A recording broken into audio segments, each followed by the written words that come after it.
Halo semuanya, kembali lagi dengan saya Eka Citra Gayatri Gerihi akan menampilkan video tentang tantangan pendidikan klasik di NTT untuk memenuhi persyaratan tugas filsafat pendidikan terkait dengan pendidikan klasik. Mari kita saksikan bersama-sama terkait tantangan pendidikan klasik di NTT. Tantangan yang belum diselesaikan, yang dimana pertama ini adalah kurangnya infrastruktur sekolah. Kalau kita bicara tentang NTT, pasti orang-orang akan berpikir, NTT ini di mana ya? NTT ini di bagian mana ya? NTT ini masuk dalam satu bagian daerah 3T atau daerah tertinggal, sehingga kita akan membahas atau melihat dari infrastruktur sekolah tersebut, di mana salah satu masalah klasik yang paling mencolok di NTT ini adalah kondisi dari infrastruktur pendidikan yang buruk. Banyak sekolah di pedesaan yang masih menggunakan bangunan tua, ruang kelas yang sempit, dan fasilitas sanitasi yang minim.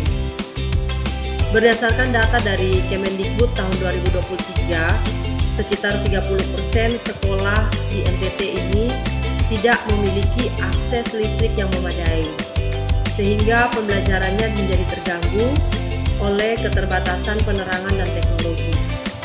Di kabupaten terpencil, sekolah berjarak puluhan kilometer dari pusat kota, sehingga memaksa siswa untuk dapat menempuh perjalanan yang sulit, di mana di kabupaten terpencil ini sekolah berjarak puluhan kilometer dari pusat kota,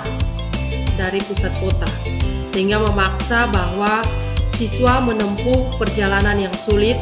Kondisi ini tidak hanya mempengaruhi kualitas pembelajaran, tetapi juga berdampak pada tingkat partisipasi siswa, dengan angka putus sekolah itu mencapai 15% di beberapa daerah.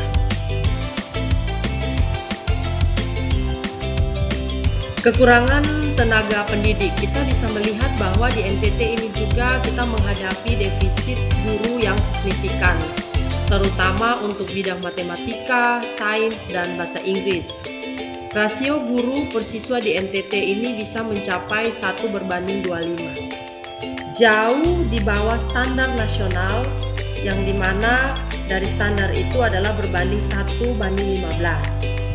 Kekurangan ini diperburuk oleh fakta bahwa banyak guru di daerah tersebut adalah pegawai honorer atau guru tidak tetap yang seringkali tidak memiliki kualifikasi yang memadai. Tingkat turnover guru ini juga tinggi karena gajinya rendah, dan kondisi kerja sulit membuat guru-guru ini pindah ke perkotaan. Isolasi dari geografis di daerah seperti di Sumba dan juga ada di Flores ini semakin membatasi akses guru ke pelatihan profesional.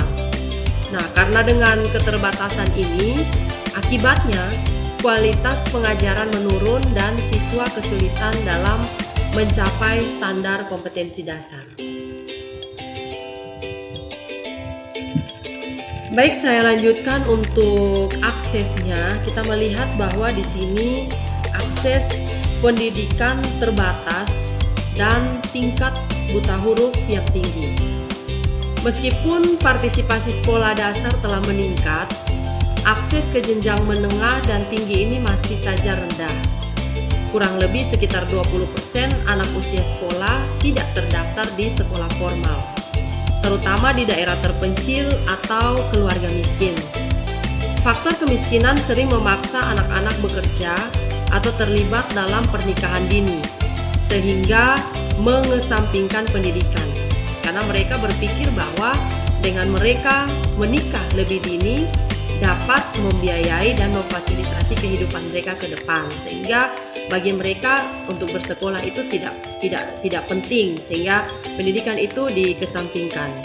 Untuk itu, selain tingkat buta huruf pada populasi dewasa NTT ini juga masih sangat tinggi, mencapai 12%, jauh di atas rata-rata nasional, yaitu 3%. Masalah klasik ini akan berakar dari tidak meratanya pendidikan dasar pada generasi sebelumnya, sehingga diperparah oleh bencana alam seperti kekeringan dan juga gempa bumi yang merusak sekolah dan menutupi aksesibilitas.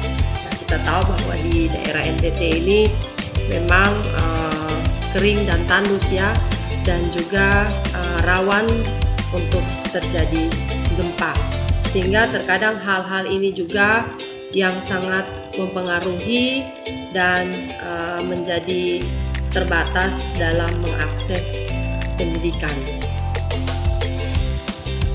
Kita lanjutkan dalam dampak sosial dan ekonomi yang ada, bahwa masalah-masalah yang ada pendidikan klasik di NTT ini memiliki implikasi serius terhadap pembangunan sosial ekonomi daerah. Dengan tingkat pendidikan yang rendah, generasi muda di NTT menghadapi kesulitan besar untuk bersaing di pasar kerja, sehingga mempertahankan siklus kemiskinan. Untuk laporan Bank Dunia sekitar tahun 2021 menekankan bahwa investasi yang tepat dalam mengatasi masalah pendidikan ini dapat meningkatkan produk domestik bruto per kapita di Nusa Tenggara Timur hingga 2-3% per tahun. Oleh karena itu, tantangan ini memerlukan intervensi jangka panjang dari pemerintah melalui peningkatan anggaran untuk pembangunan sekolah dan rekrutmen guru yang berkualitas. Dan juga program aksesibilitas seperti pendidikan jarak jauh. Baik, untuk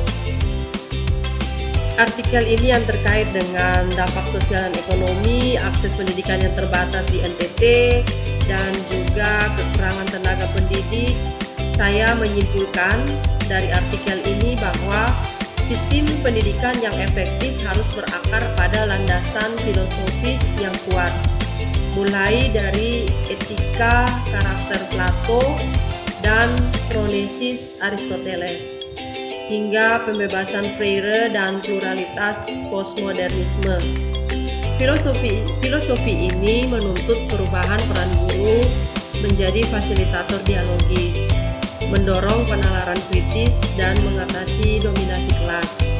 Di era modern, tantangan ini diperumit oleh teknologi, sehingga diperlukan strategi digital parenting yang proaktif, berfokus pada literasi digital, pengaturan waktu layar yang konsisten, dan komunikasi terbuka. Namun, segala upaya reformasi terhambat oleh masalah klasik yang belum tuntas seperti di Nusa Tenggara Timur NTT yang menghadapi buruknya infrastruktur, defisit guru, dan akses yang terbatas, yang secara langsung mempertahankan siklus kemiskinan dan memerlukan intervensi anggaran jangka panjang. Mungkin itu pemaparan artikel saya terkait untuk memenuhi tugas filsafat pendidikan yang berjudul pendidikan klasik. Sekian dan terima kasih. Semoga yang mendengar